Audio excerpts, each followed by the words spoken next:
Hi guys, I'm going to take you through a gym workout today to help fix your tech neck.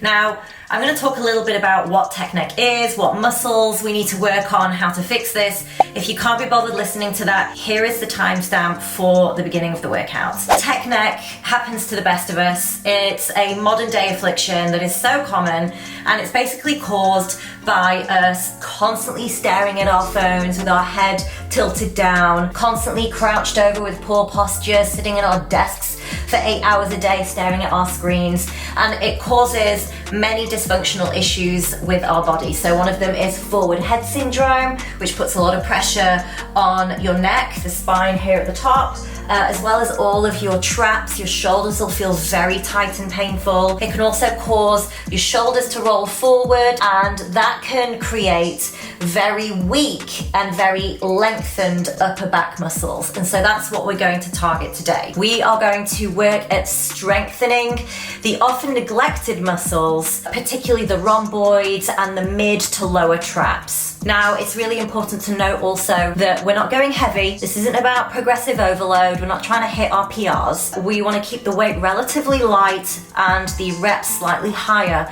because this is about feeling it in all of the right places. I want you to think about activating the muscles you're working. It's that mind-muscle connection. Also, just want to preface this by saying that you can't just do this workout once and expect miracles to happen. You need to be able to do this workout consistently over a long period of time within a well-balanced program. So you have to tackle this issue with a holistic approach. It's not just about strengthening those back muscles, which of course is important, but I would also be looking at opening up the chest, so really stretching the pec muscles, because they will no doubt be very tight and shortened if your upper back muscles are lengthened and weak. And I would also be looking at the health of your shoulder joints, so looking at shoulder mobility as well. Okay, that's enough waffling. Let's get to the workout. Starting our warm-up with some arm circles. We're starting small and then gradually going wider with the movement. So 30 seconds backwards and then switching to 30 seconds forwards.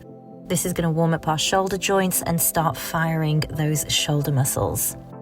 Moving on to cat-cow, getting onto all fours, making sure our wrists are under our shoulders and knees under hips. Go nice and slow on this exercise and really take your time to feel every part of this movement and how good it feels on your spine. Inhale, drop the belly, look up to the ceiling, then exhale, chin to chest, arch the back and stare towards the navel. Next up is a juicy shoulder opener, placing your palms on a bench, keeping the arms straight, and then sink the glutes back onto your heels. Let the chest drop towards the ground, hold for 3 seconds, feel that stretch in your upper back, and then come back up. You're going to repeat that 5 times, nice and slow, just a little dynamic flow to lubricate those shoulder joints. Straight into thoracic twist for spinal mobility, making sure your wrist is aligned with your shoulders. Inhale as you open up the chest and bring the elbow up towards the ceiling, and then exhale as you come down, elbow to elbow. Then coming down onto your belly, we're going to do a Superman row. Arms out to the side at 90-degree angle. Push your pelvis down into the ground. Squeeze the glutes. Then lift the chest and the feet off the ground. At the top, squeeze the elbows back as if you want them to touch behind your back. Then slowly release back down. These are hard, don't be fooled. Moving on to a quick mobility drill, straight into kettlebell thoracic rotation, holding for 30 seconds per side. Remember, we're not going super heavy with the weight. I'm using a 6 kilo weight here, just enough to be effective, but not so heavy that I'm straining to hold it. From a half kneeling position, making sure my knees are at 90 degrees, take the kettlebell in hand, same side as the front leg, deep inhale, and then twist the torso to the side, opening up the chest. Keep the shoulder down and away from the neck and hold here for 30 seconds. Be mindful of your posture, engage your core and breathe deeply throughout. This little combo looks super easy, but trust me, you will be cursing me by the end. Don't go heavy. I've literally got 2 kilo dumbbells and I'm struggling. Prop your head up under a folded towel. Start with your arms overhead in a Y position. 10 reps lifting the palms off the floor, then 10 reps out to the side. Then bring the arms down by your sides, 10 reps palms facing down, 10 reps palms facing up, and then finish off with bear hugs. Drop the weights, reach the arms out overhead. Big circles tracing behind you. Go slow and don't rush it.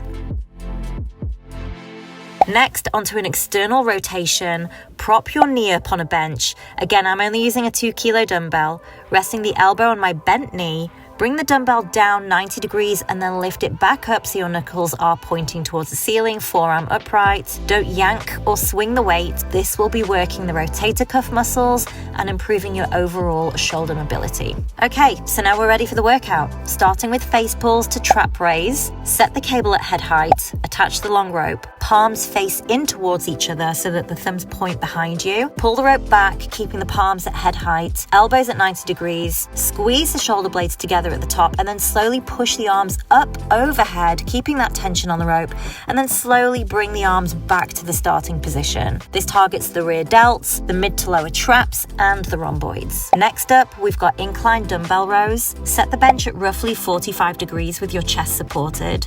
Start with the palms facing towards the back.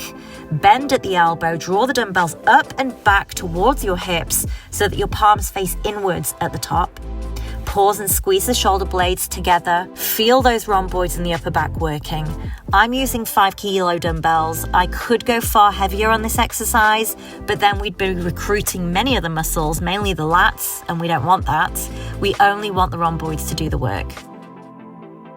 Farmer's walks aren't an exercise I'd usually do, but in terms of fixing your posture, they're great. Walking with a weight forces you to engage your core, align your spine, and keep those shoulders drawn back and down. I'm using 8 kilo kettlebells. I could probably go heavier, but again, we're not going for progressive overload. And then last up, we've got rack pulls. Any kind of deadlift is great for overall strength and posture, but unlike an RDL that's glute and hamstring focused, rack pulls are far more upper body focused, which is what we want in this case. Starting from a higher bar position rather than off the floor like a conventional deadlift means that the lower body is taken out of the equation completely. Really focus on initiating from your upper back. See how I reset at the start of each rep, drawing my shoulders down and back, locking my arms and squeezing the shoulders at the top. Hope you enjoyed that workout. Let me know in the comments below if you tried it and if it helped with your technique. Don't forget to like and subscribe, and I'll catch you very soon in another video.